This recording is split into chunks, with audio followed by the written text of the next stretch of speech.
Dare to win, dare to lose, dare to do, nothing can stop me. Good marketing should be sincere marketing. Be determined and disciplined. Put your best in everything. Everything is possible. Everything can do. Turning 1 million into 100 million comes from multiplying, taking a million and continuing to build on it. Turning 100 into 1,000. Wow, it's so fast. It's like a rocket. It's about connections. Using your feeling to guide your business in some cases might lead to disaster as well. Reduce your own beliefs. Listen to those around you who use principles in decision making, not just following your feelings. Business can't rely too much on feelings. สถานีต่อไป good for health กับนิกร กอมลี่ พอดแคสต์สุขภาพและความเป็นอยู่ที่ดี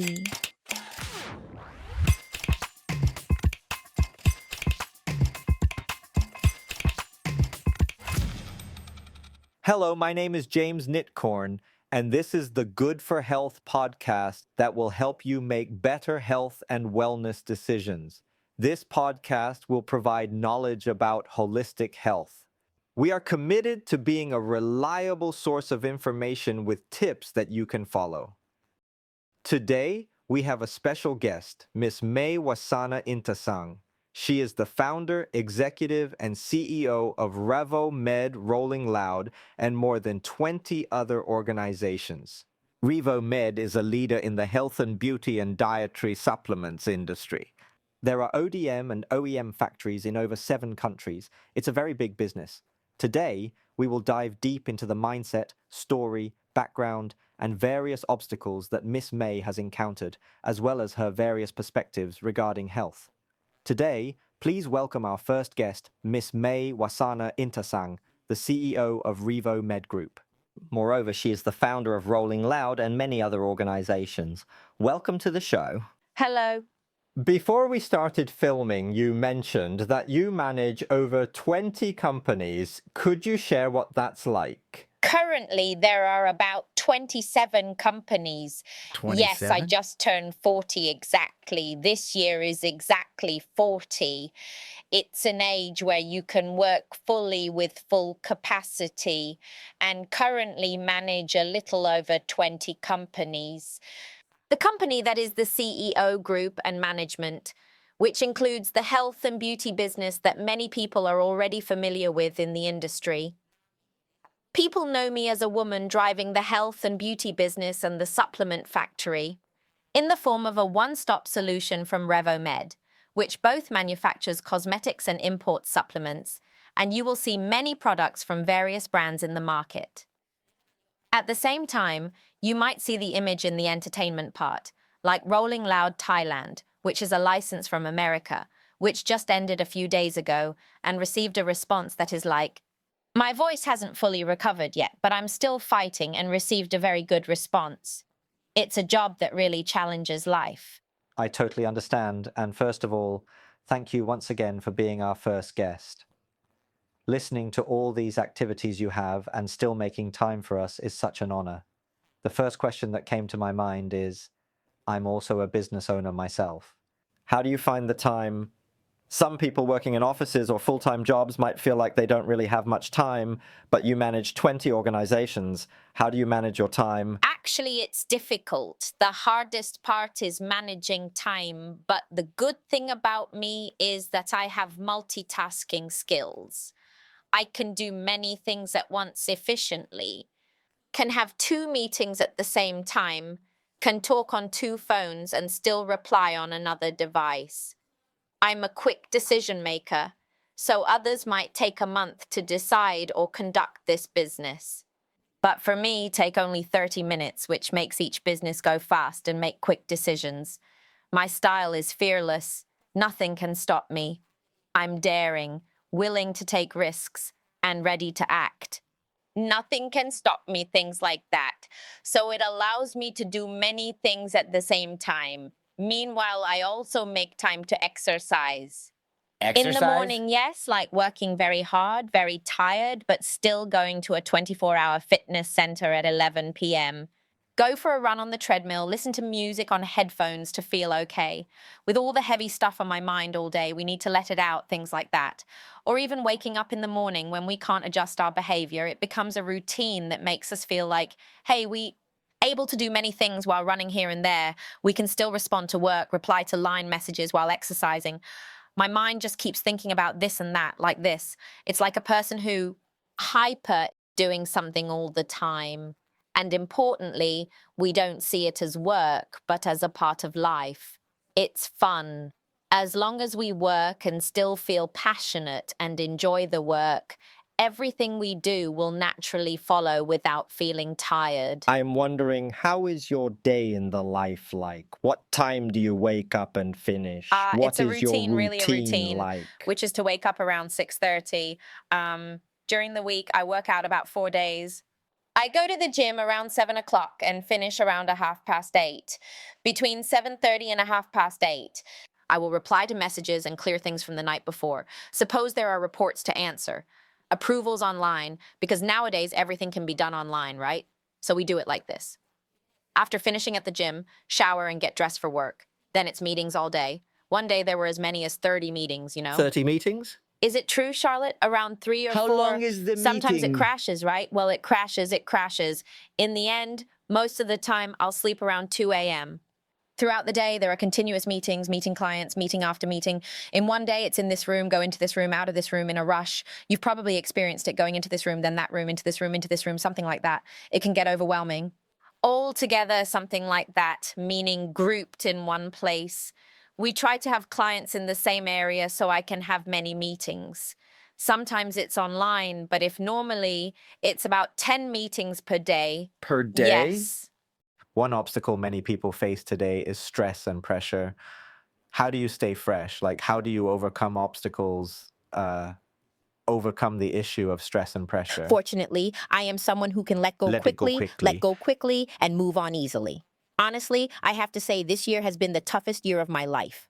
This year, I've faced extremely stressful things like dealing with business fraud, and the pressure has been intense as we do many things.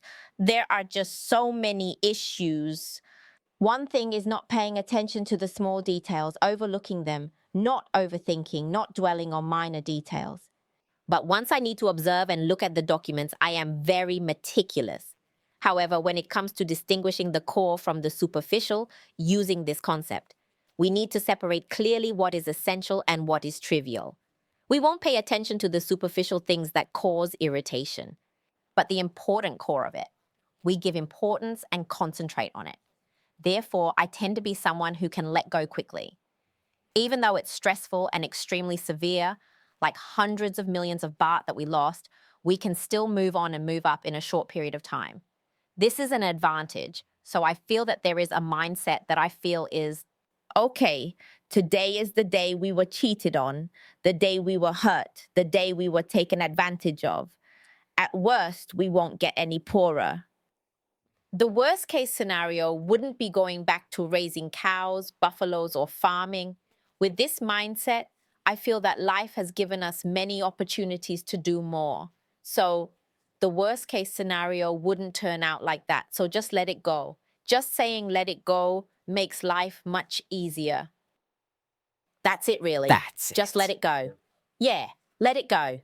Even though you might be taken advantage of, or many people might say, hey, you're too kind. In the end, your kindness harms you. But ultimately, we feel it has already happened, and we can't fix it. The best we can do is lesson learned. Don't let it happen again. Something like that, our kindness or the opportunities we give to people, even if that person isn't what we expected or not as good as we think they should be, things like that. But in the end, we feel that it's the lesson that makes us stronger. I feel that there are a lot of lessons. There is a lot in what you said. There are many topics I want to delve into. Let's get deeper in this episode about being cheated, bullied, and harmed, the highest peaks and the lowest lows. We will cover everything in this session. But before that, I'd like to know more about how did it all started. Just a moment ago, you mentioned that in the past, you used to raise cows and buffaloes and are a farmer's child. Can you tell us how it all started? The starting point is being a girl who has a very simple dream, James. My dream is just to wear a high school uniform. Just high school uniform? Yes, that's right. When I was in middle school in 9th grade, I had friends. right? At the age 14 or 15, it's an age where you're very attached to friends. Everyone is like that, right? So when you're attached to friends, you just want to study with them. I just wanted to wear a high school uniform with my friends, but I couldn't even do that. My family could only support me up to ninth grade, so I came to study in Bangkok. The profession of the family is being a farmer, a rice farmer from Roy Et Ponpayam district, truly a 100% Northeastern child, a genuine sticky rice child. That's it. My simple dream is nothing much, very simple. I just want to wear a high school uniform with my friends. Which these days no one has ever died in high school when they went to study for real. I came to study in Bangkok for vocational education. So I came to Bangkok because I needed to work and study at the same time. My parents could support me only this much. You could say our family wasn't well off. My parents have 5 children and I am the youngest. The highest education my parents could provide at that time was grade 9. This is the highest level in my family. Yes, I have always been someone who craves knowledge and really wants to learn. Whenever there's a chance to study, I always take it. Currently, I have a doctorate and I'm working on a second degree. The second degree? Yes, 2 doctoral degrees. Yes, I feel like education has changed And my how do you life. feel that starting out as a child of farmers has helped you reach this point? How did the lessons learned back then influence this? Because many people come from good backgrounds, but they haven't achieved to this extent. There are 2 things. The first is diligence. It doesn't make us rich, but we don't starve. One more time, that was very I sharp. got this diligence from my mother. It didn't make me rich. I've never become wealthy from being diligent, but I've never starved either. This is what comes from being a farmer.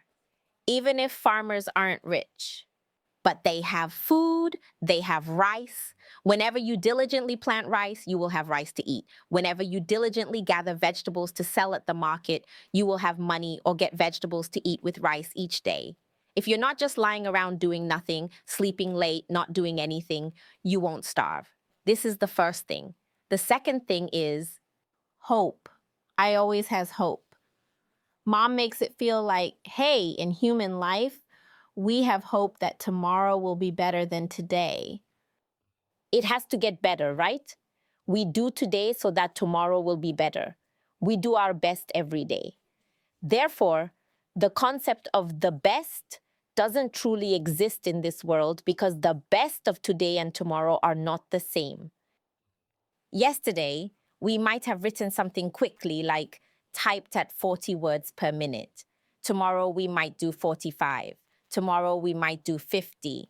The term the best for each day keeps increasing. So for me, hope is something that drives us every day. For me, 2 things that I gained from being a fighter since childhood are diligence and having hope every day. I could see it right away and felt that when you spoke, it seemed like it was your energy, didn't it? It's not just something like a mindset, though a mindset sounds cool, but it's like it's within your DNA already, right? Just now you mentioned your mother. Could you expand a bit on how your mother seems like a figure in your life who has given so much? What has she taught you? My mother never taught with words, but she gave everything through her actions. I was never taught about love. I was never taught about living. I was never taught with words from mom at all, but she showed that a person can do this much. Mom was the head of the family, raising 5 children with her 2 hands, as dad was quite indulgent in all kinds of vices, playing cards, gambling, drinking, everything. 5 days, father is drunk. 7 days. 7 days, father is drunk, or sometimes 7 days. Everything else is mother. 8 days, yes, father did everything. That are vices. Mother is a very good woman. Not a single drop of alcohol is in her blood. Not even a Yes, drop. my mom never drank alcohol. She never gossiped, never smoked, never drank liquor. She just worked, and worked to raise her children. She never really had a social life. She was very resilient, and she taught us through her actions. Even with just 1 egg, we would share it. my mom would be the last to eat. I used to wonder why she wouldn't just eat. She refused so her children can eat. Why didn't mom often eat with us? We wondered that before, right? But she showed us that every child had to be full first. She would leave 5 baht on the shelf. What do you call it? Leave 5 baht for us to go to school. That's what she tried to earn money for her children. She would do everything to make sure her children had food. Wow, our mom is the most amazing woman in our life. And mom is sick. She has diabetes, hypertension, and we receive government health care. That's just how it is. It was the point that made me feel, how can my life improve? How can my mum receive better treatment? How can our lives be better? At that time, what I thought was, okay, work and study at the same time. Studying is probably the only gateway to a better life, so I tried to complete my bachelor's degree. That's it. During my studies, I worked as well. I did everything, washing dishes, serving, selling things, anything honest and possible. Just like my mom. My mom said, don't be ashamed to work and don't look down on small amounts of money. Don't just wait for good fortune. These might be simple words. One more time, please. That's very sharp. Do not be ashamed to earn a living. Do not look down on small money. Do not wait for fate. It is a very simple phrase, but it is really applicable. Many people do not want to do this kind of work because they feel embarrassed. I don't want to sell at the market because I'm embarrassed and don't want them to know we're selling vegetables, but we are proud to sell vegetables at the market. And with 5 baht, 10 baht, we gradually saved up and it became money that could be spent for the family. And we won't wait for luck. Father addicted to all kinds of vices. Mother never bought lottery tickets, never gambled, never risked with any vices that could be. That makes you feel lucky. She don't wait for luck or anything like that. Therefore, she feel that she are the ones who will create and built it herself. That's why she's very hardworking. They call her a farmer idol in the village. My mom was like that. She was someone who could grow rice very well and was known for producing a very famous rice seed. And then mom's rice is really beautiful. It's something I'm really proud of her for. Although she's not someone who can teach us with words, she teaches us everything through her actions. Do you have a chance to go back and help her? Since I was 15, I sent money to her every month. Have 500, give 500. Have 2,000, give 2,000. Our house was mortgaged, and I was the one who paid it off after I started working. As soon as I began working, I paid off the mortgage and built a new house for my mom.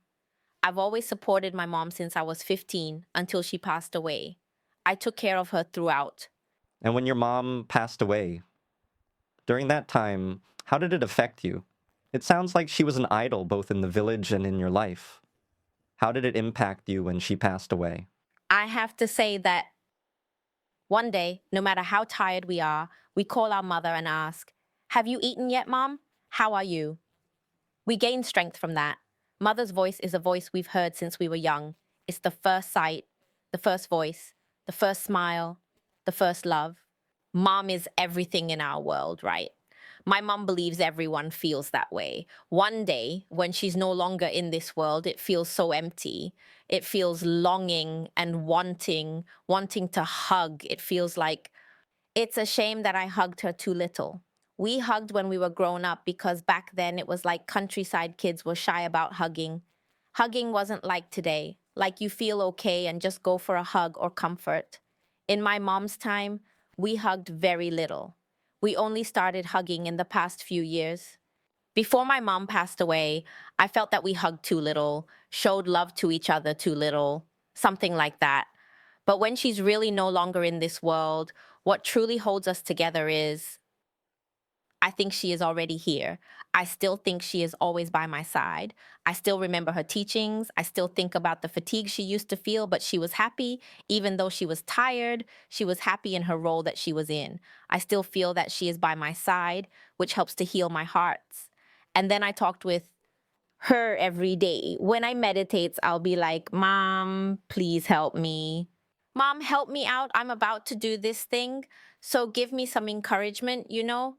There's a moment when she be with me, when I feel like she's right here and haven't gone anywhere, you know? It really heals me and helps me move on. At first, I admit it was really painful because my whole world was just about her. I understand because it seems like in your world, doing many things means that even though this happened, our world doesn't stop, right? We have to keep moving forward. Is it difficult to feel like even though your heart aches from losing your mom, we have to keep going, showing strength to others or our team? Is it difficult?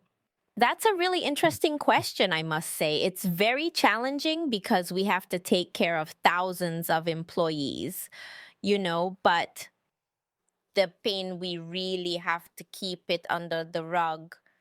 As the leader, where we stand right here, we really cannot be weak because our weakness truly affects many other lives. Therefore, I cannot be weak at all. In my world, it becomes that being very weak is not possible. We have to move forward. We have to fight. Because if we become weak, even for one day, half a minute, half an hour, 1 hour, it impacts many businesses that are waiting for us. So for me, it's very hard, very hard. Sometimes, believe it or not, just sitting in the car and crying for 10 minutes, it gets better. Or we scream or sings or we listen to music in the car, then we feel better. It makes us go, okay, let's move on. Everyone has their way of dealing with themselves. Sometimes for me, it's really easy. Sometimes we're really down, really want to cry, so we just bow down and cry our heart out, then lift our head up and say, okay, let's go. Sometimes people wonder what's wrong. Oh, nothing. In tears, no one knows that our trauma exists in our hearts. But the things we have to face in this world, or the burdens we have to bear, are so many that we cannot be weak. So it has to be like, hey, let's go. In the end, we don't feel that it's bad, We feel like, yeah, we've forgotten it already, painful stuff. We've got so many things to do, to think about. I totally understand, and I admire it because what I've learned from you is that many people think being a CEO, being a leader, means you have to be strong all the time. But what you shared is that you can be sensitive and choose the time to allow yourself to be sensitive. It's like allowing yourself to feel every emotion, sadness, stress, anger, in its own time, so that we can move forward, right? If you hold it, you might go insane. I keep a lot to myself or I never let it out. It's like stress in a way that you can't release it. Like when you're stressed and pressured and you can't let it out. It feel like it's surprising, like, wow, I feel stuck. I don't feel like my mind is clear. Even the daily routines have started to change. Before, we might scream while driving, right? Nowadays, my method is running on the treadmill and listening to loud music. It makes things better. Each person has their own way of managing themselves. I believe that you also has your own way. I used to be a taekwondo athlete because, like you, my brain works quickly and I think a lot. But when I do taekwondo, everything slows down, including my thoughts. We have to stay with the present, or else we'll get kicked, right? I believe you feels the same way when you listens to loud music. It brings you back to the present. Yes, we will feel focused on what's in front of us and we will move up in each story, in each activity, in each task that we focus on. It quite comes back well. How do you focus on the present when there are so many thoughts in your head, like having to follow up on many things? You could call it being scatterbrained. How do you manage yourself? I'm someone whose brain ages faster than your body. Sometimes when we're sitting and talking, we might not understand each other, maybe like thinking about another thing, something unrelated. I'm done with this topic. I'm already on to something else. The person next to you will be like, if they are someone who knows you well, they'll understand. But really, oh, the topic we were talking about just now is over and we've moved on to a new topic because the way our brain thinks, it's moved on to that topic. Oh, I'm done with that. And now I'm on to this topic. Our thought process is really quick. What really helps us, is going back to basics. It's taking notes. Recap each day on an A4 paper in your own handwriting, not on an iPad.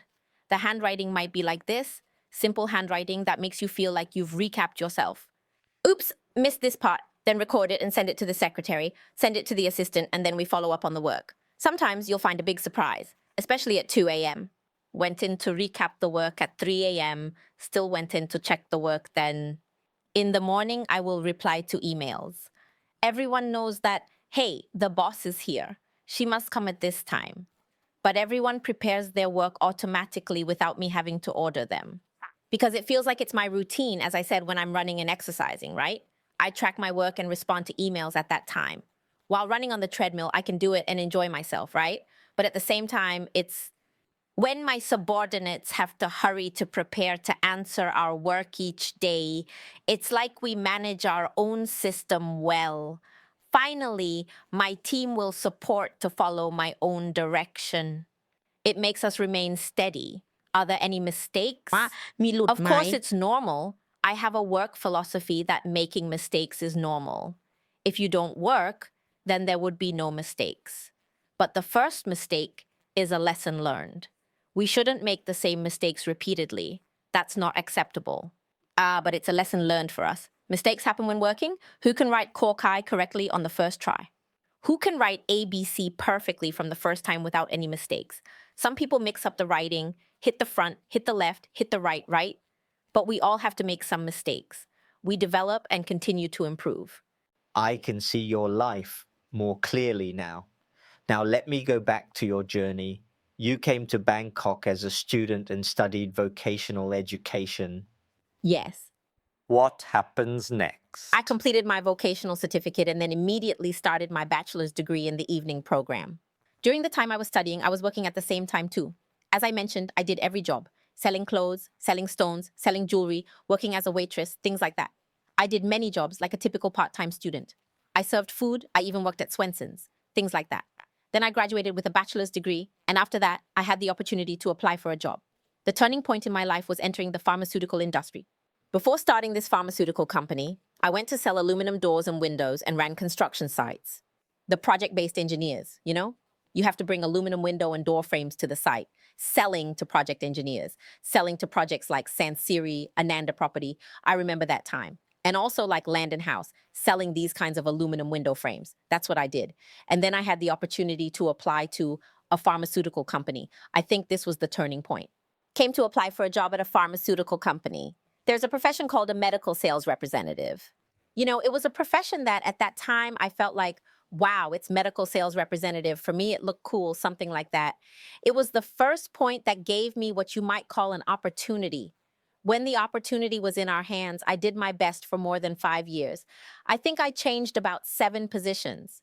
7 positions. Yes, I was the fastest growing person in the organization. It was an American company called Spastic Healthcare. Once given the opportunity, let's say I went all in. Basically, give it your all, be genuine, and give your best effort. Use the hard-working attitude that my mom taught me. Not good enough? Just listen. Don't understand chemistry that well, something like that. I just listen to tape. When we're driving to different provinces, I listen to tapes. I listen to pharmacy teachings until it makes me like very fluent and could speak even better than the pharmacists.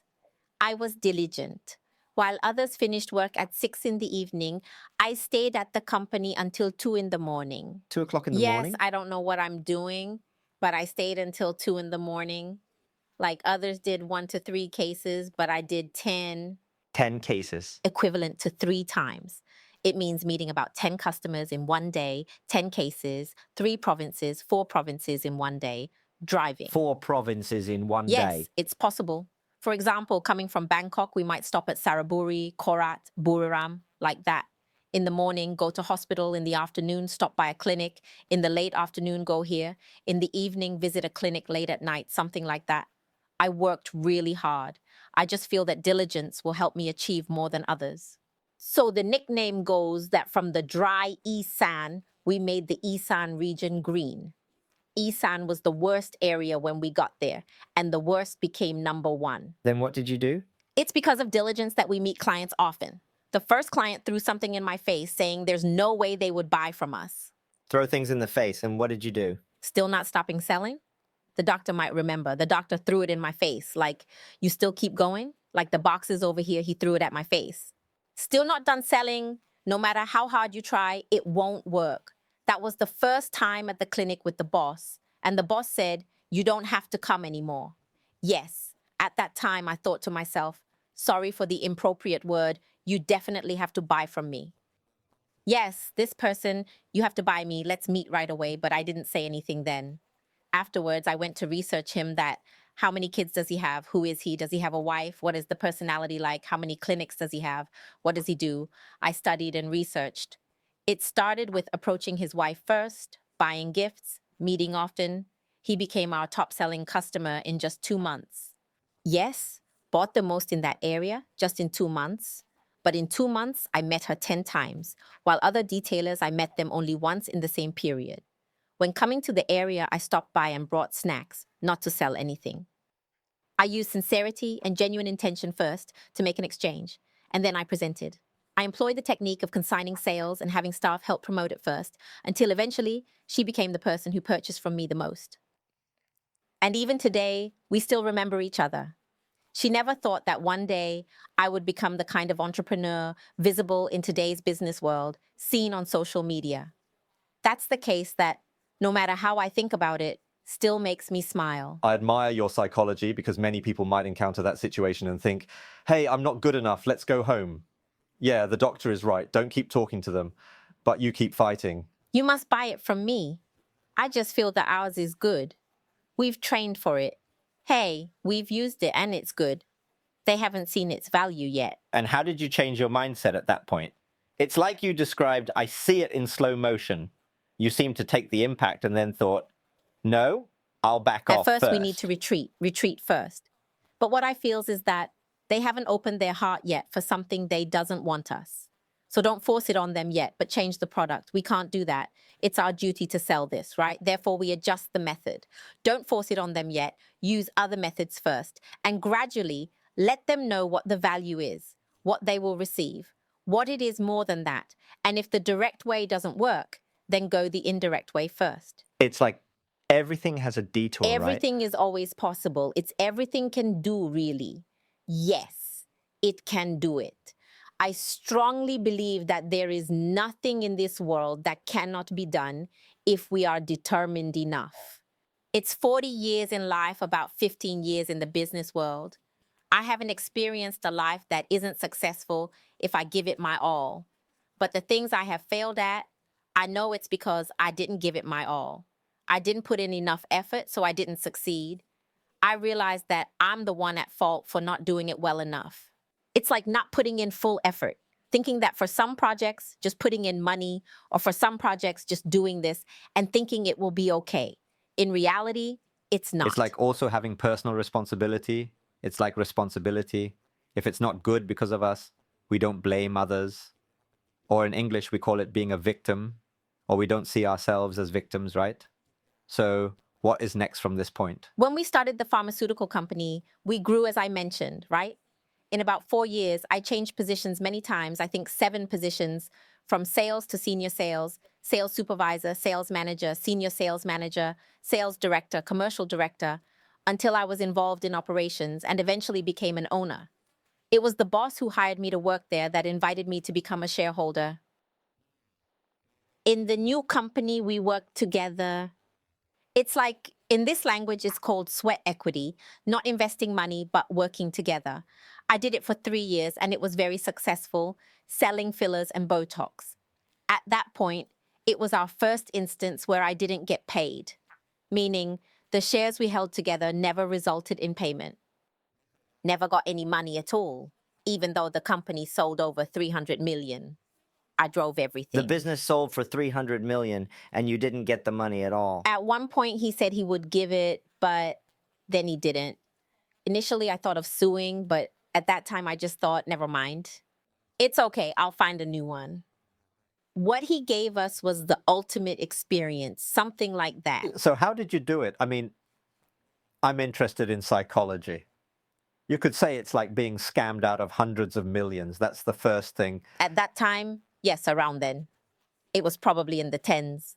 The profit that was mine, what I should have gotten, yes. How did you manage to put it down, given that you might be the richest person we've ever seen? At that time, when I left, I had 1 million baht. At that time, I was almost in my 30s. I only had 1 million baht, which wasn't a lot for that age to start a business like Revomed Group. I had just about 1 million left in the bag. Something in your heart says, oh, never mind. I feel like first, I can't really say I'm skilled, proficient in many tools like law or legal matters. That day, we didn't. It's like knowing the weapons are not fully equipped. I feel that even if I keep fighting, I might not win. And I don't call it potential or strength when compared to this. It's not at all. Yes, I admire it because it No matter seems- how we fight, we probably won't survive, something like that. So I thought, just let it be. It's like if anyone follows the romance of the three kingdoms, we might think, hey, Fighting won't get us or anything, warring not isn't worth it compared to doing something for Yeah, oneself. so just let it be. Let it go. Because as a coach here, sometimes we consult with clients, business owners as well. I would say, have you tried letting it go yet, right? It's a tool. And some people might be like, hey, is it that simple? But I like what you said today because it proves that sometimes letting go is really about letting go. Isn't it better to let go and start anew than to fight and struggle? And then, what do we do next? Then I started a Revomed Real business. math is like, but we have to thank that situation. Because if we didn't have the situation, If we there wouldn't weren't have bad been born. situations, we might not have today. You see, every story has positive thinking and hope. Let's bring back the first day theory. We must have hope. Tomorrow must be better than yesterday. We hope that tomorrow will be better. What was the inspiration for starting Revomed? I feel that I've gained experience. I worked with him for sometime 3 years, over 300 million, over 400 million per year. I've done almost everything myself, and I've always received affection from customers.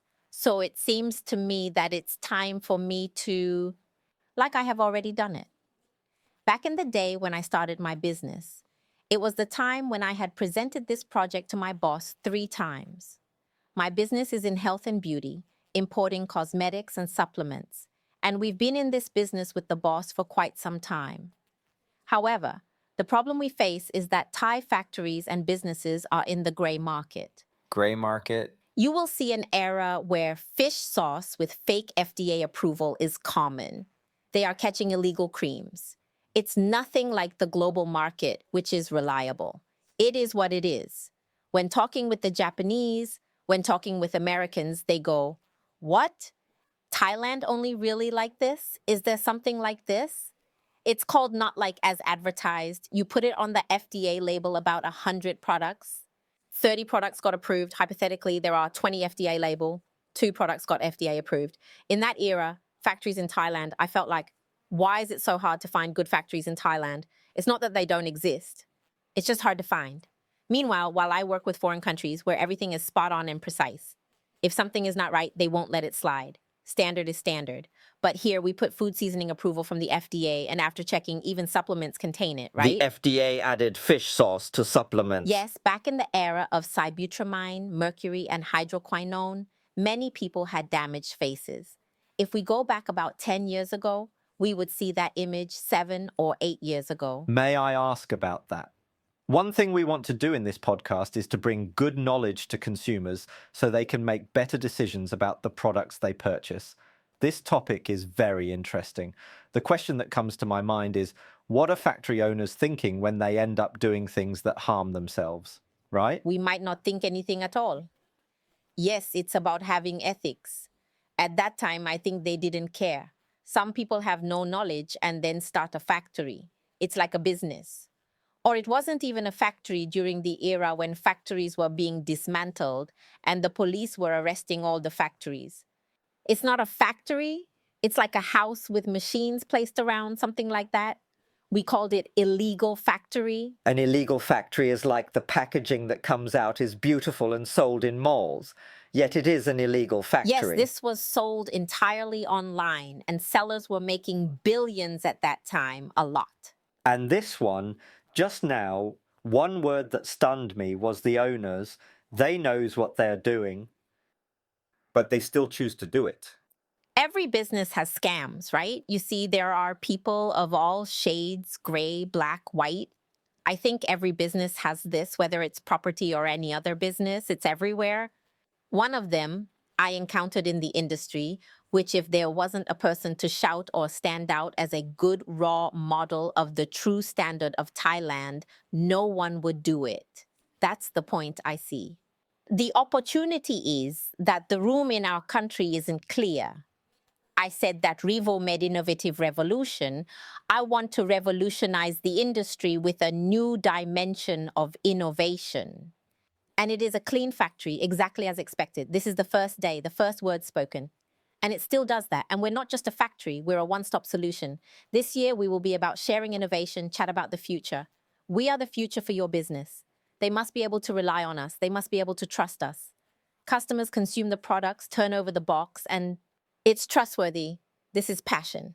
Look at my eyes. The sparkle within them has a kind of feeling, whether it's the tone or whatever.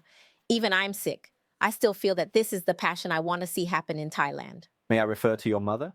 Because just now, I listened to the voice and the mission. It felt like hearing your mother's voice in you that you're doing your best. Like when she did farming, she did her best, produced rice the best she could, and now you want to make the best medicine. What do you think about this? I give it to my dad to eat, to my mom, to my family, to the employees, and myself. Therefore, everything processed in the factory, we must be proud of every meal we have. I studied anti-aging, the pledge in learning about anti-aging. I say that we will bring the acquired knowledge to benefit the consumers as much as possible. I've already spoken, I've already taken the oath, I must do it. Like I have already taken the oath, I must do it. It is a basic ethics that you must have, something like that. Can I ask, in the boom phase, it should be easier for business as profits might be higher. What makes you say that you will do your best and do it clean? What is the thought or inspiration to not do it in gray or black? It is sustainable and it is also a source of pride. And it's the only way, the only direction, no other way. There are no images in the mind about do something that's not good. No images in the mind that you have to do this to get high profits. None at all. Don't have that mindset. I just feel that honesty lasts forever, but deceit doesn't last long. You have to be honest. If you want honesty from someone, you have to be honest with them first. If you want sincerity from someone, you have to be sincere with them first. If you want them to greet you with a bow, you should bow to them first. If you want them to smile back, you should smile at them first. It's a very basic principle.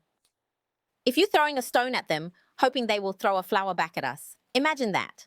Like they say, if we throw venom at them and expect them to give us a flower back, it won't happen. Therefore, whatever we want, we just need to give it to them first. In living life, it's normal. This is what I feel like. I want it to be good. I want the business to level up, so I have to give my best for people to see first. If we focus only on short-term profit, in the end, we won't last long.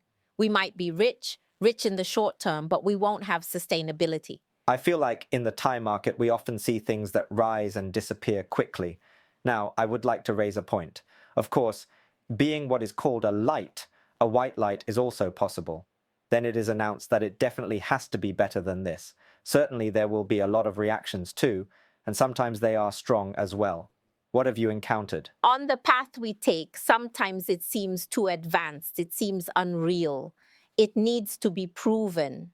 With a critical study and evidence, for example, I made a raw material in collaboration with Japan, such as ceramide spec 15%, the highest in the world, or the enhanced technology developed with Chula.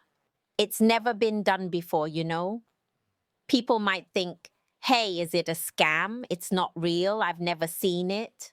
We have to compete with things like this. We have to fight against things that make us feel like when we do something that goes beyond the normal standard or is more innovative, it has to be proven with facts or reality. In the end, there is evidence-based. There are things that prove that we really do it. There was drama. In the end, they didn't believe we really did it. Wow. We invested over 20 million in this research, something like that. Yes, we conduct a lot of research in collaboration with universities, whether it's Chulalongkorn, Mahidol, or international ones. We invest a lot in research work, especially with Riomat, because just now the innovative revolution was mentioned. After talking about it, there's a cost or price to develop or innovate to bring innovation to Thai people. In the industry, does it feel like a betrayal? It's like people in the industry are already doing well. So why does this person come and make it look better than us? It's there often any talked clash? about, and most people tend to think that if we do this, people will follow. There are many who want to do it like this, want to go to the same factory as me, want to do this, want to replicate it. Many companies see this and just copy a lot. Many people sent this to me. I don't feel like, hey, why does this have to happen like this? I think it's normal. That's good. The competition moving in a positive direction raises the standard for Thailand. In my view, over the past 7 years, Thai factories have improved significantly. They compete to get better, and ultimately, the beneficiaries are the consumers. Now, on this topic, what do you think Thai consumers should know about factories when buying supplements or creams, like the origin of the production, to help them make better decisions? The important thing is to check the factory regarding the certificate, the international standard documents such as GSP, ISO, HACCP, or if the factory looks credible. It's not like you can't find anything at all. That is point 1.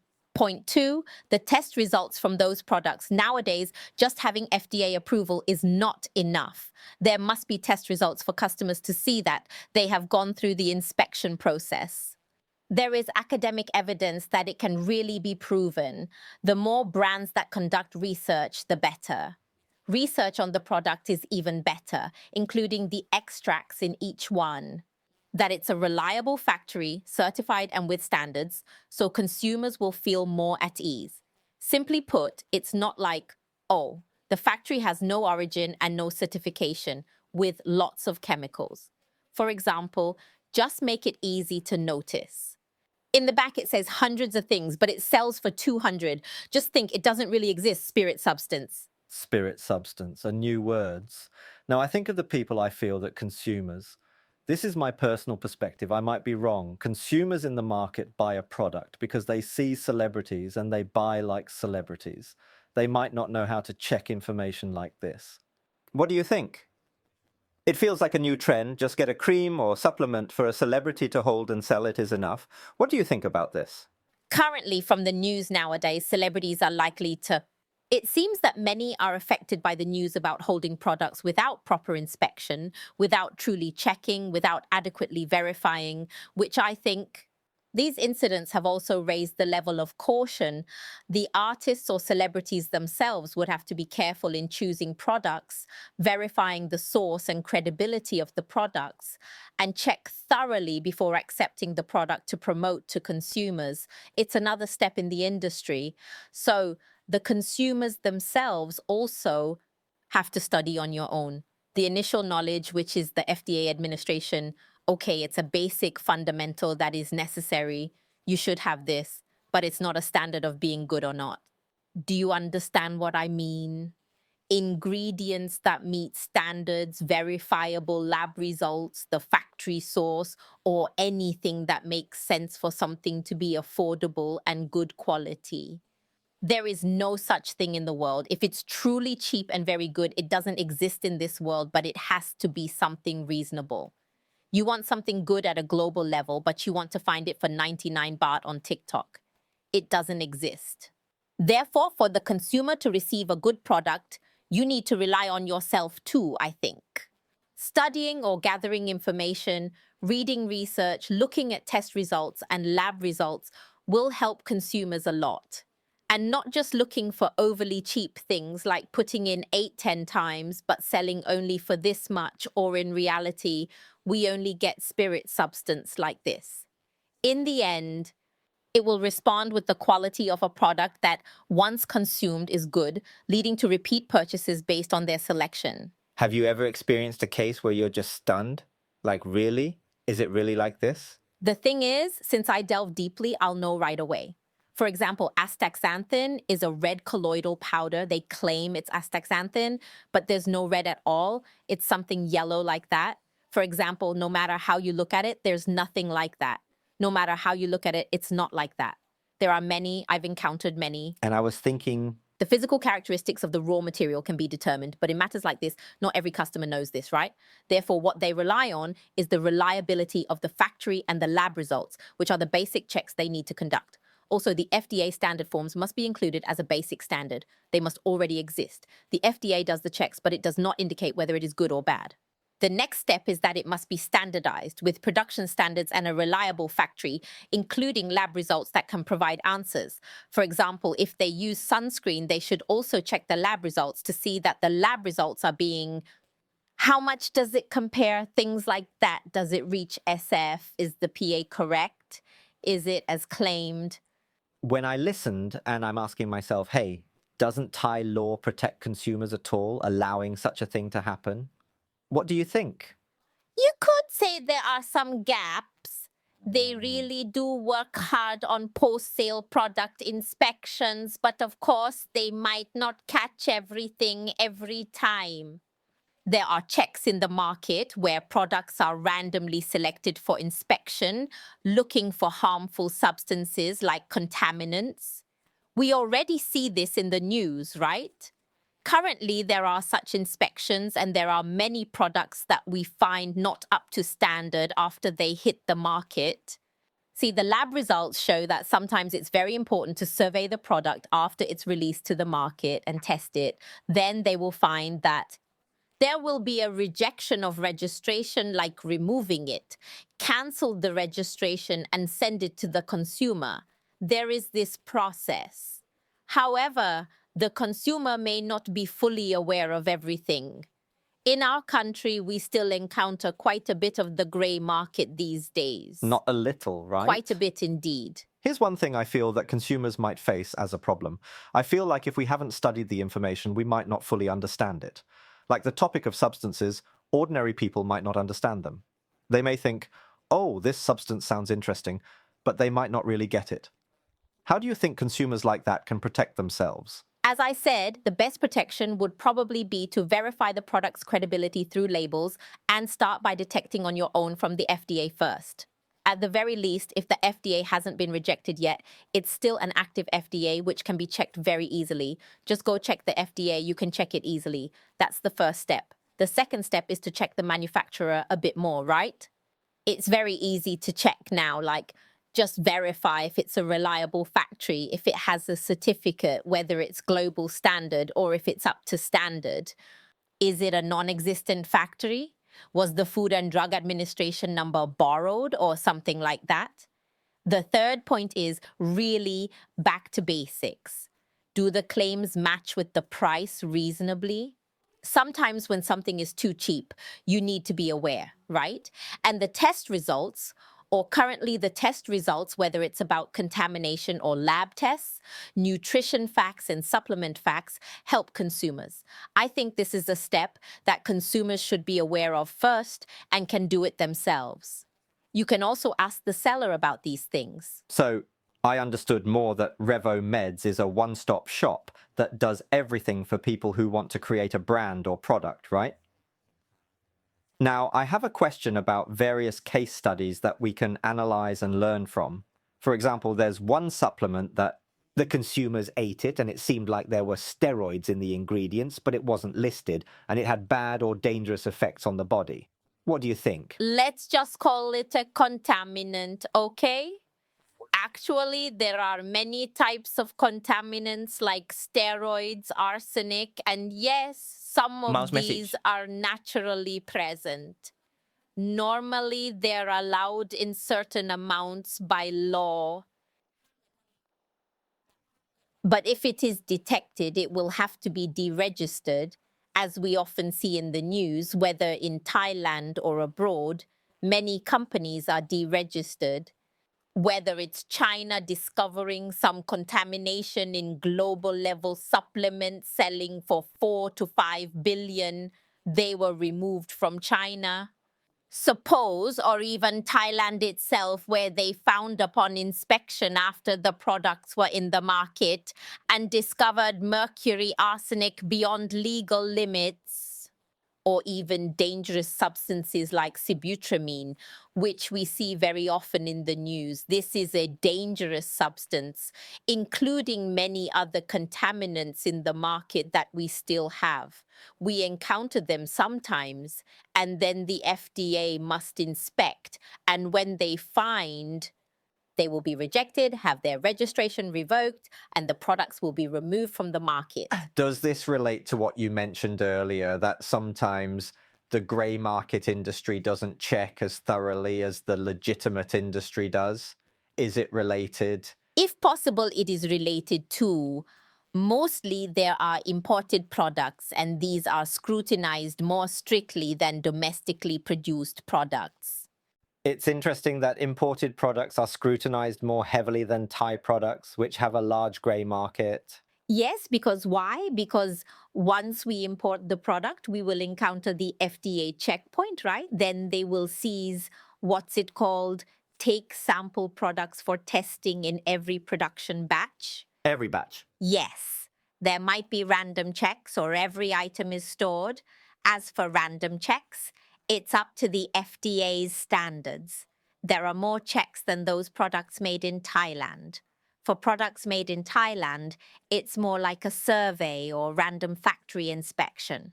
According to the standard, but if it's the part about imported goods, they will store them right away like 10 jars and check them first to detect contaminants, to see if they exceed the limits, like this. So your clients' products are manufactured in Thailand and then exported? There are right? many.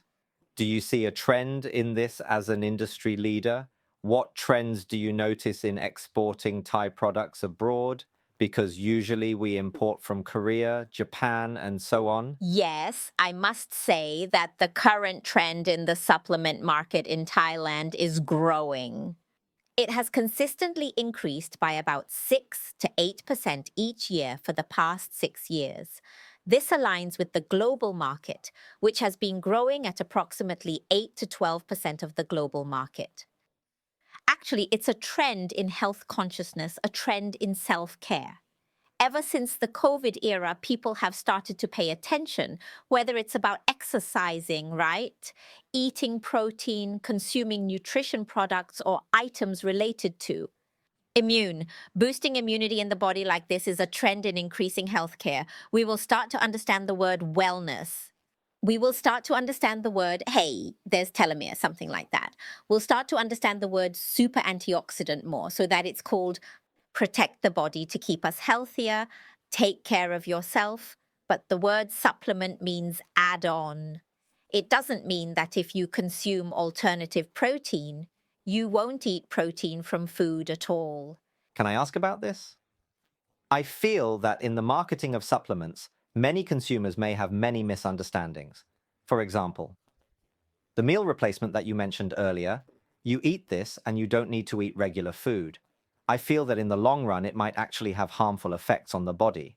Basically, what do you think? Natural should be consumed from something that is non-processed food. That's the best. Non-processed food means something that isn't modified, like fresh vegetables washed without chemical treatment. This is the best, or protein from sources that are minimally processed. This is the best because actually taking supplements is to add nutrition what we can't eat enough of. But it doesn't mean you shouldn't eat the right foods. You should consume enough food in each meal suitable for each person's body. Because each person lives differently and needs different consumption, right? But when consumption is not enough, we supplement what we lack. If recommended by me, I would suggest consuming nutrition that suits you. I completely agree. Yes, it's not like saying I have to drink a protein shake every day, but I don't need to eat egg whites or chicken. Actually, protein from natural, non-processed foods is the best. However, if it's difficult and not possible, there are alternatives with taking supplements. It's another solution that can be an adds-on, but it doesn't mean that every single day you only take vitamin supplements without eating natural protein at all. May I ask, I feel that this links to another topic regarding ethics in marketing, right? There are products in the grey market. I feel there is some marketing in selling supplements, which is a bit grey, right? The things they are saying that when you take this supplement, it's like this and that, it's like selling a dream. I feel that general consumers who might not have much knowledge could be victims of the slogans being used. What do you think? Is it important that marketing has to be transparent as well? Good marketing should be sincere marketing. It should convey what brand owners or the brand want to provide correct value to customers so that it will bring sustainability in the market. Ultimately, it is sincerity. There should be honesty in the fist word that come out from your mouth. It seems to come from the owner and have the owner's mindset. In the end, they are okay with saying, hey, write like this, or hey, use this Yes, picture, we or hey, might something see like this, marketing right? saying clean food, no sugar, but there's still sugar when checked. This is insincere marketing.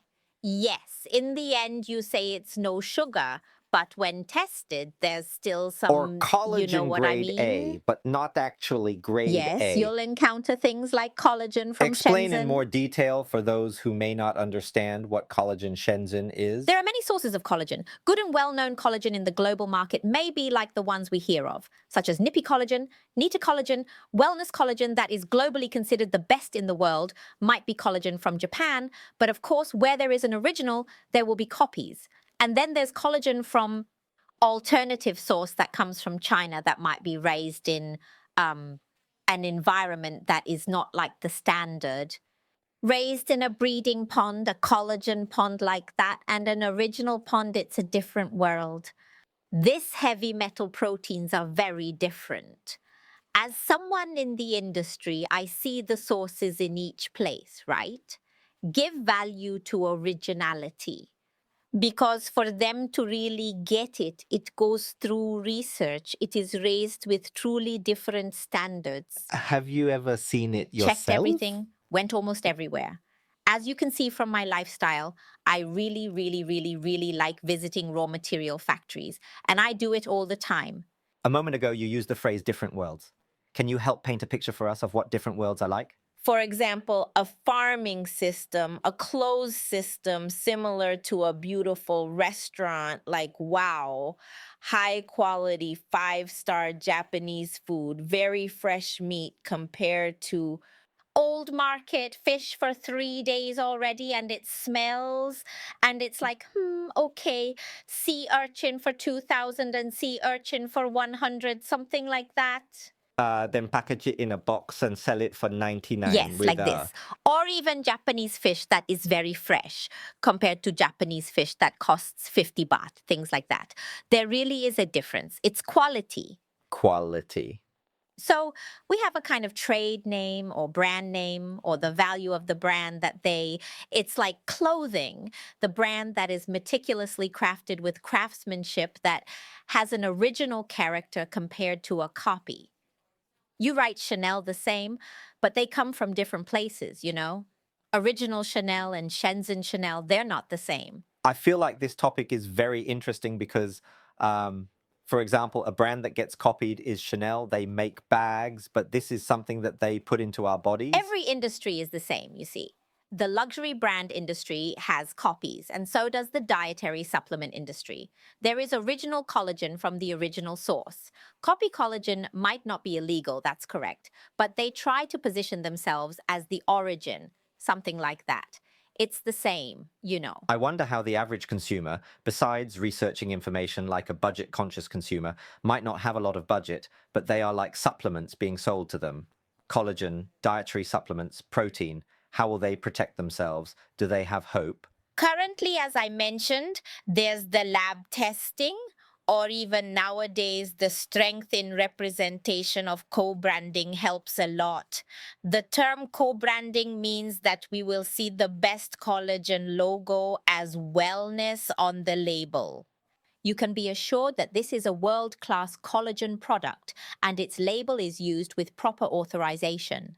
Nowadays, many brands such as Peak Original allow you to verify on the manufacturer's foreign website that this brand is on the site.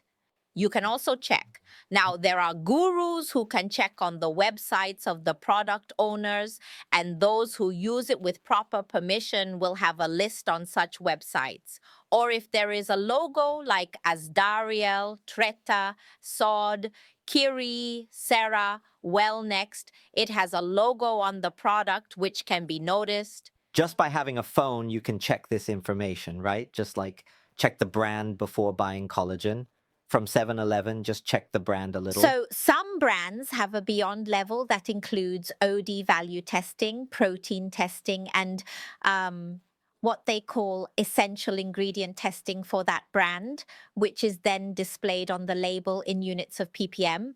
This is even more like emphasizing credibility like this makes consumers more aware and increases the credibility of their product. What I like about what you said is that you didn't say, hey, look at the credibility from which celebrity they use or something like that.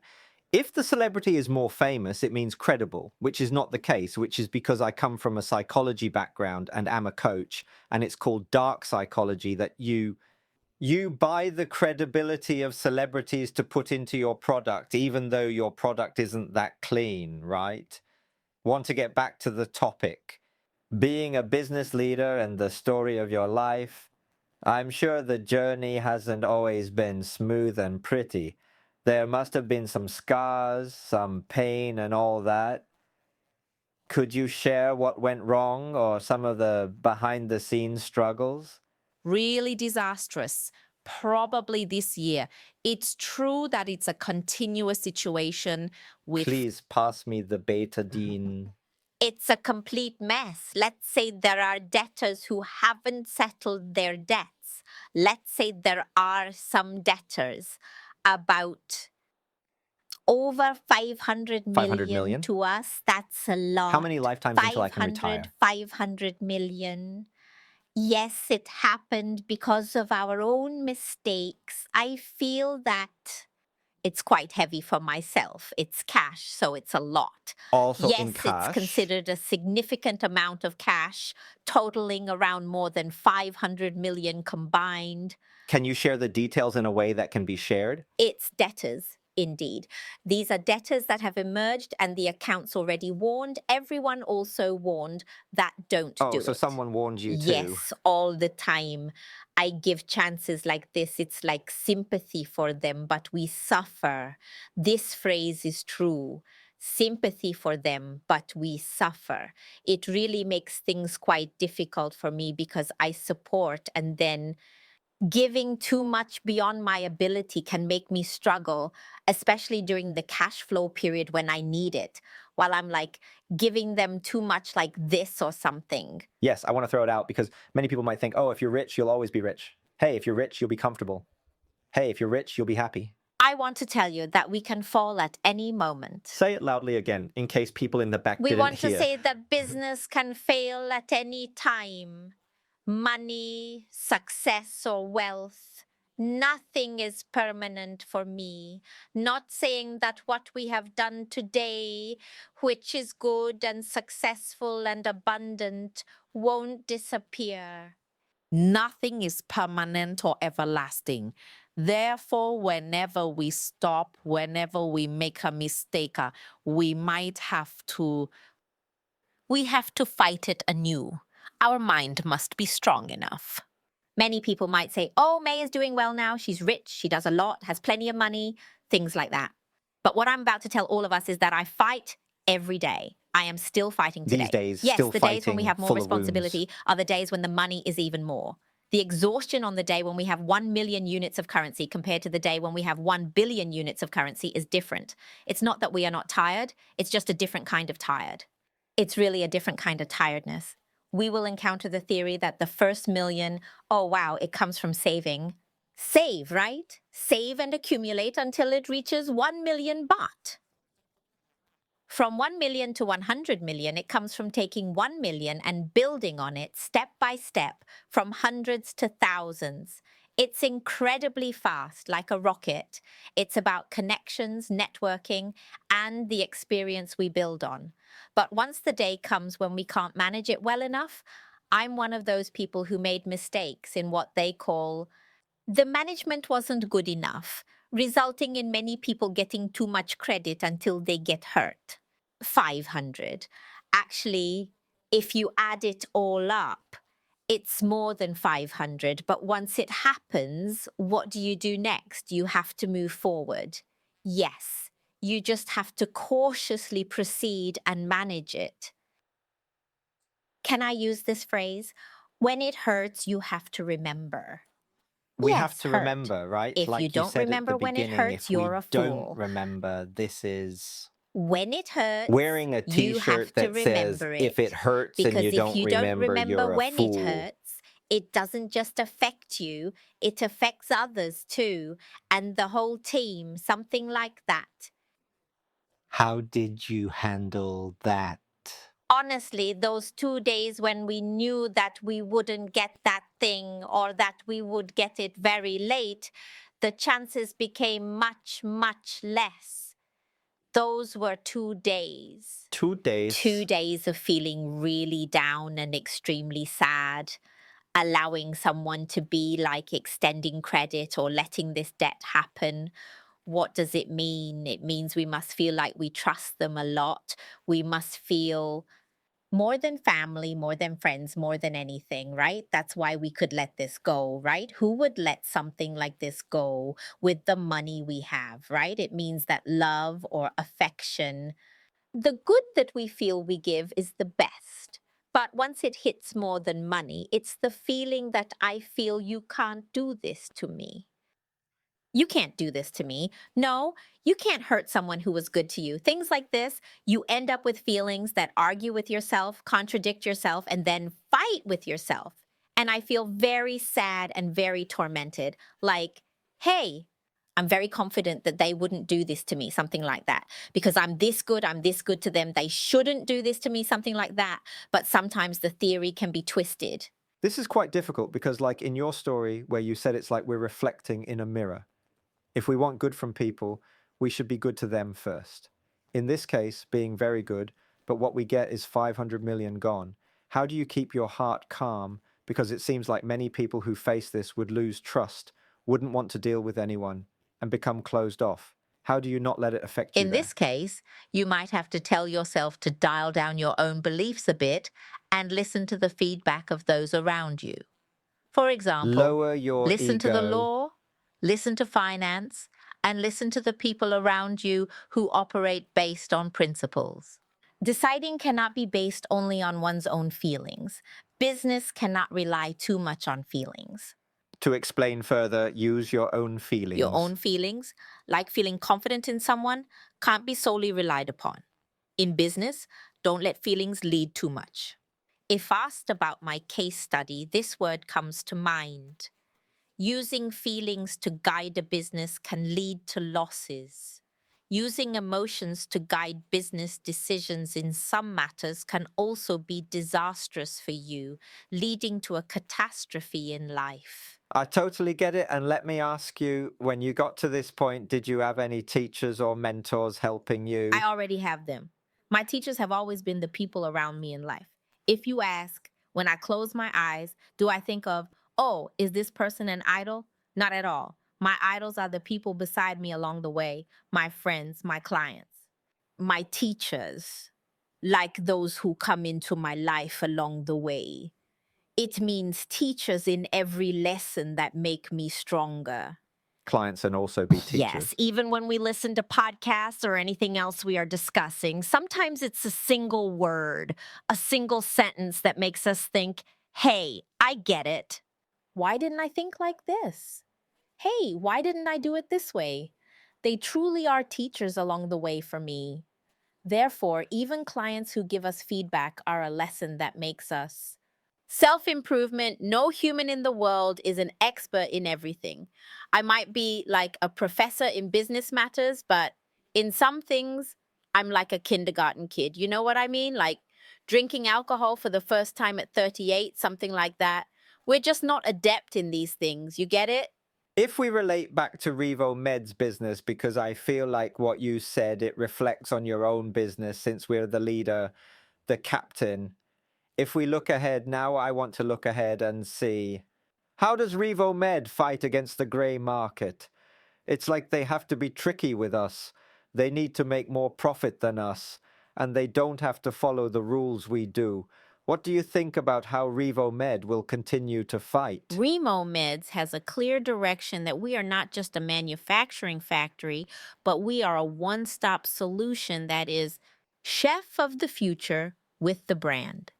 Creating a brand is not just about producing a product and you will succeed. There are many other components, including branding, marketing, product, export, and experience. I think Revomed is the right answer to make their life easier. Meanwhile, we are also fighting against what's known as the gray market.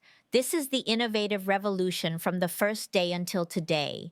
If we are determined enough, if we still have clear points, goals, and vision with clear core values, no matter what obstacles lie along the way or what might cling to it, even if there are thorns along the path, the ultimate goal is not too difficult to reach.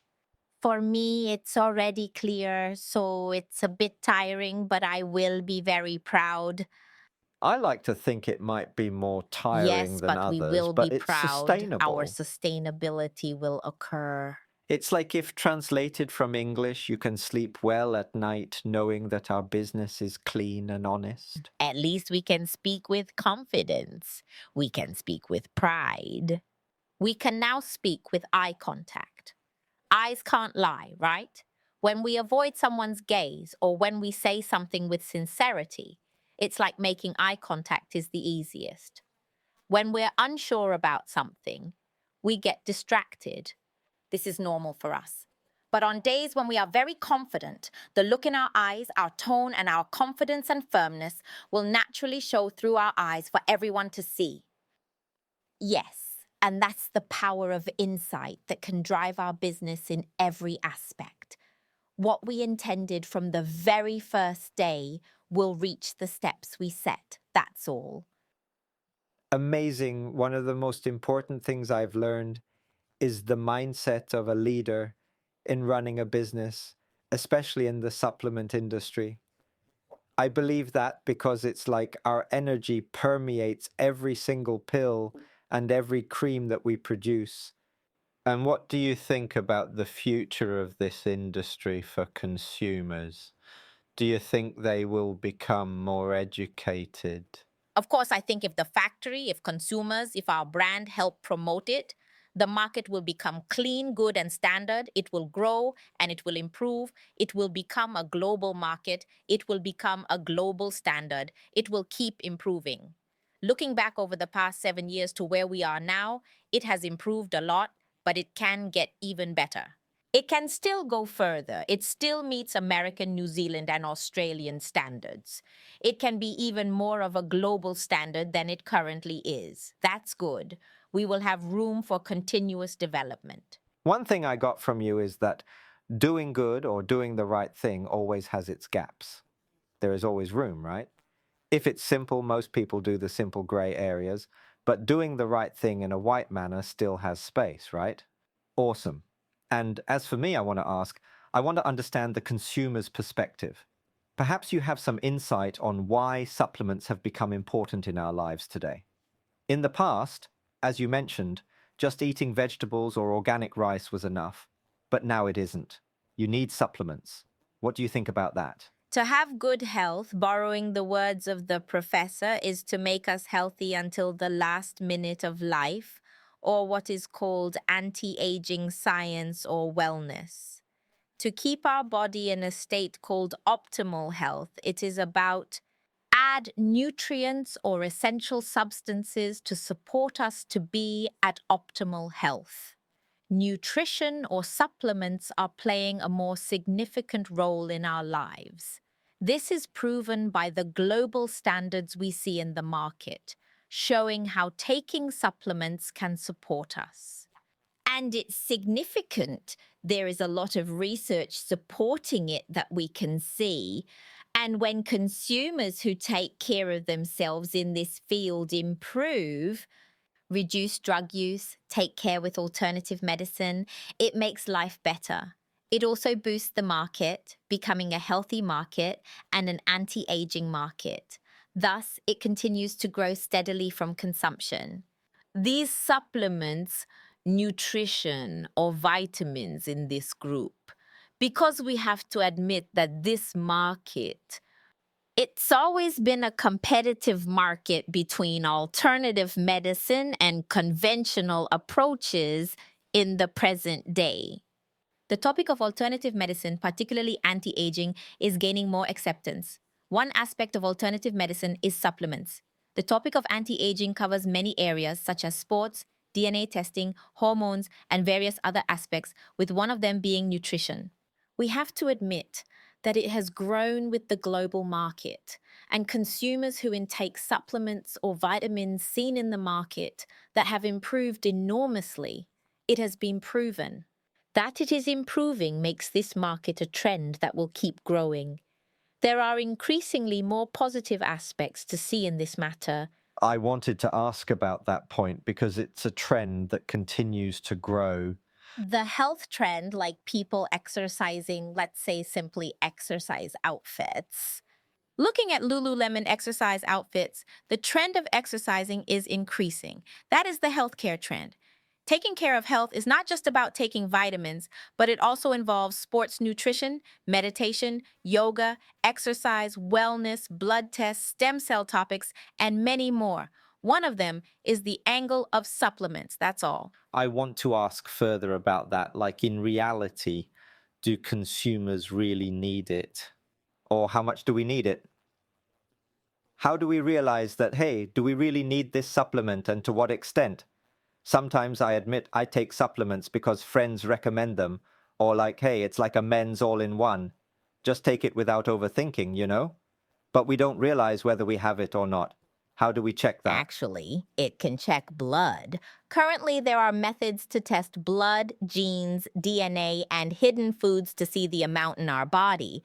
What are the levels? What are we lacking? What is our body lacking? Some people might lack calcium, some might lack protein. Everyone is different, so there needs to be a way to test blood. Nowadays, in wellness clinics, there is already blood testing. So, whether it's testing for hidden food, checking protein levels in the body, calcium scores, or other factors in the body, you can test these before taking vitamins. Yes, I feel that this is a topic that most brands don't really talk about. Before consuming, check it first, which is mostly This might be because the collagen. testing process seems complicated to perform, and they might feel that observing symptoms or basic vitamins that are already lacking should guide what to supplement. However, ideally, I recommend testing first. Testing would be very beneficial. Going back to that topic, like the feeling of selling collagen products, it's somewhat dark. It's like there's a package with a beautiful woman on it, and if you want to be beautiful like me, you should take this collagen, even though, like, hey, get checked first to see if you need collagen, something like that. And one sentence that you said feels very important. If you notice symptoms, even though we're not doctors, it's like we can imagine it ourselves, right? Symptoms indicating illness. Sometimes it's like when we describe symptoms. Numb hands, numb feet, experiencing tingling, what vitamins we should take, the symptoms will indicate. The symptoms of the body will indicate what vitamins we are lacking. For someone who has studied, they can recognize that these symptoms usually indicate a lack of vitamin B12, B complex, and so on, and they can intake the necessary ones. Most people, based on your experience, what vitamins are they usually lacking? In general, there will be a lack of several vitamins like A, E, D, and K, as well as zinc and selenium, which are minerals. Thai people tend to lack a lot of minerals. And how does it affect If we them? surpass that, humans, if they lack vitamins too much, they will feel tired, fatigued, and not refreshed. Let's observe. Me, myself, is a person who takes a lot of vitamins. When I lacks them, I feels tired and weak. If I don't have vitamins, I won't make it either because I need to consume them regularly since I use my body a lot. May I ask what vitamins you take each day? It has a lot of vitamins. There's astaxanthin, super antioxidants, coenzyme Q10, D3, calcium, omega fish oil, and also collagen. And then ceramide, pycnogenol, and stuff like that taken for skin issues. Then in terms of fiber, probiotics, I consume a lot. There are vitamins that slow aging and vitamins that are related to health issues we feel we're lacking these days. For example, dry eyes from wearing contact lenses a lot and straining our eyes. I take eye vitamins. Lutein group, zeaxanthin group, the astaxanthin group. On days when we feel like we haven't slept enough, we need to add basic vitamins like increasing vitamin C, bioflavonoid groups, super antioxidant like this. And I like a sentence that you said at the beginning of the podcast, which is that vitamins can't replace an imperfect lifestyle. It means if you live a life where you drink alcohol, sleep late, everything, then vitamins, they can't protect you in that area because the foundation also needs to be supplemented. That's right? correct. Fundamentally, we should adjust our lifestyle properly. The best thing for humans is to improve our lifestyle. Eat well, sleep well, excrete well, and eat well, leading to a good quality of life. Longevity will improve, as adjusting one's lifestyle is the best. But above all, it's about sleeping well. Sleep is very important, and it's crucial to get enough sleep, which is still not being achieved. Why is sleeping important? If it's not enough, it can lead to degenerative diseases. Therefore, the standard amount of sleep is 6 to 8 hours. You should sleep enough and get deep sleep. Growth hormone is secreted around 2 a.m. So try to sleep before it is released, maybe by 10 p.m. It's not quite there yet. 10 p.m. helps the growth hormone to be secreted during the night. It's 10 o'clock, still struggling, and there's a topic we haven't touched on yet, which is buying a certificate of analysis from a third party. It's like buying a certificate, right? Like we send it to a third party. To verify, right? Currently, the lab tests that are certified must be from a third party with an ISO 17025 certified lab. For example, the FDA will accept lab results that are certified by a third party with ISO 17025 certification. In the inspection of goods, it's not like you inspect your own lab, issue to yourself, or release your own products like this. Is there one? There is, in fact, an in-house procedure that must be in place. But when you test your own products and use those results to confirm, it won't be accepted. They say you need a third party to audit, otherwise it could be biased, if you do it yourself. Doing it yourself, checking it yourself, there's bound to be some bias, right? That's why there should be a third party. It's not just that there must be a third party to check our product lab. And in the industry, is there like a roundabout way? Like, hey, I check myself, I produce myself, I inspect myself? Self-inspections can be used for internal control. But if the inspection is for public claims or advertising, third-party verification is required. There are third parties that we should look for if we're buying products. Having these third parties is good. If they are not there, Any then... third party that is ISO 17025 certified. One more time, ISO 17025. If there is that, then it's okay. If there isn't that, then it's not okay. It doesn't mean okay or not okay, but it must be said that if it's checked and shows in the lab results, that's better. Yes, it might be better, but it doesn't mean that some brands may not test because some active ingredients may not require testing like this. They might only have a COA or certificate of analysis for the product. Things like that are possible, but if they have third-party lab tests, whether to check for heavy metals, contaminants, or active ingredients, it will make consumers, as they say, more confident. Today, we feel we gained a lot of information. We talked about personal matters, the start, various obstacles, mindset, leadership, and useful information that will greatly benefit consumers in choosing supplements and understanding them. Now, at the end, I want to ask what your dream is from here on. What is the dream from now on? Honestly, if being truly honest, there are two dreams. Let's use this word, two paths. The first path is an employee. Revomed is the heart, the DNA in my life. If the day comes when I am gone and Revomed is still in the market and our employees who are with us have good quality, succeed with us, and everyone has the opportunity to make millions, then the mission is complete. Another line of the dream is that I want the Thai brand factory is going global. I want the global community to feel that if they see Revomed or a factory in Thailand, it has a global standard trust. China, America, Europe, Japan, something looking at Thailand factory sees Revomed as a factory on par with global standards. I think this one is complete. This is what I really want it to be like. So nowadays, I focus on the global market and display at international booths, putting myself out there for them to see, showing them the good things I do at a global level. It should feel like when I die, these things still remain in the world. On the other side, if you were to give something to the consumers or listeners, maybe knowledge, a quote, or a perspective, what would you give? If you ask what you would like to give to with those who are listening, I'm just an ordinary woman, an ordinary human being who the starting point is called a deficit. It's in the negative, Yes, right? it's negative It's not cost. just uneven, it's actually The negative. cost of living is in the negative.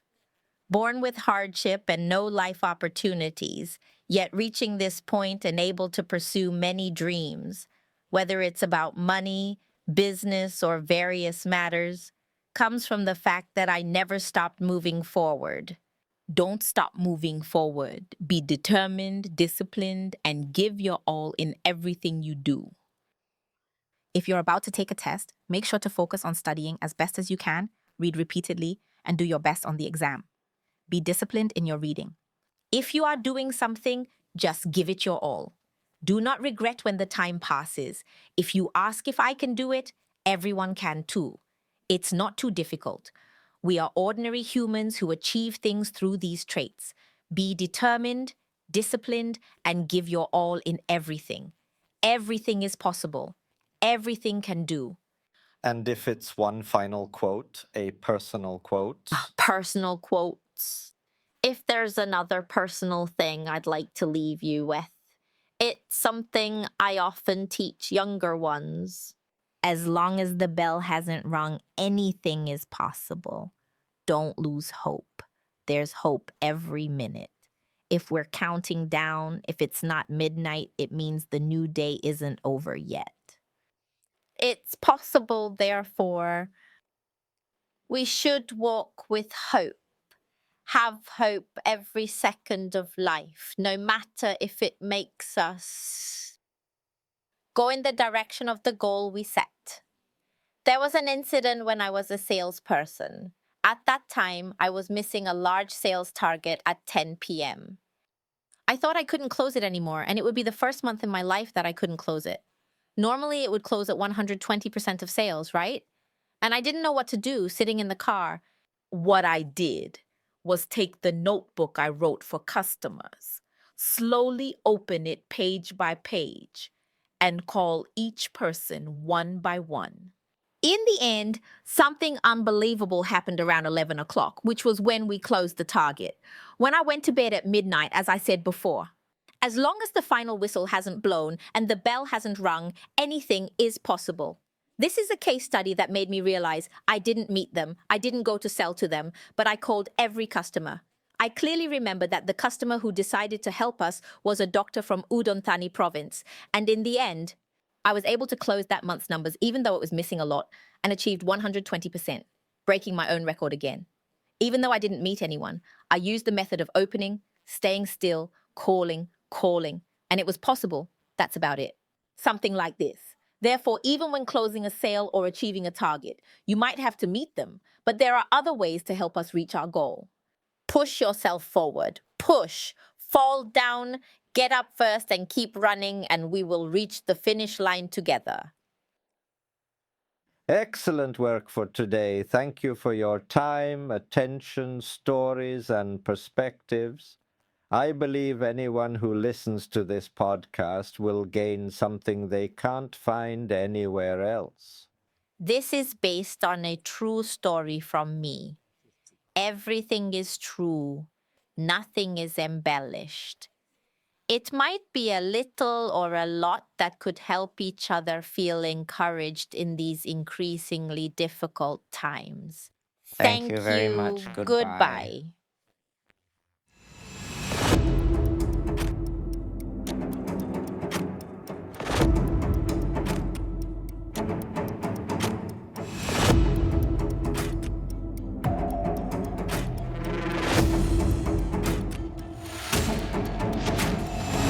everyone. In the next episode, what should we talk about? Who should we interview? I'd like everyone to give feedback in the survey linked in the description.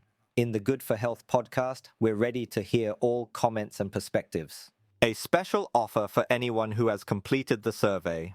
Get a 10% discount on multivitamin and antioxidant products from Good for You. Moreover, if you have never tried cryotherapy, you will also receive a special discount from Cryo Thailand. Wait, there's more. Then you will have a chance to win a special prize worth 5,000 baht from the Good for Health podcast. Don't forget to follow us on different channels, whether it's YouTube, Spotify, or TikTok, so you won't miss various health and wellness tips. For today, Good for Health bids farewell. Goodbye.